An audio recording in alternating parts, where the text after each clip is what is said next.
If you ever find yourself in the saddle, blazing a trail through the rugged mountains of northeastern Utah,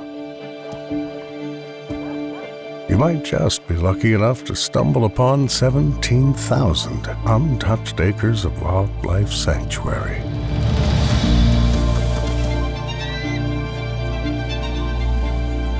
From the protected bighorn sheep roaming the sky-high cliffs to the majestic elk grazing in a sea of sagebrush,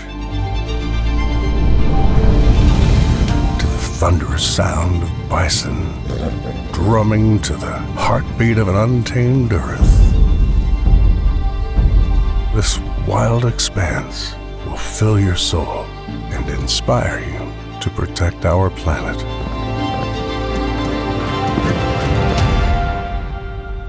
It is our duty, after all, to work with Mother Nature, to use only what we need and conserve what we don't, the way it was meant to be.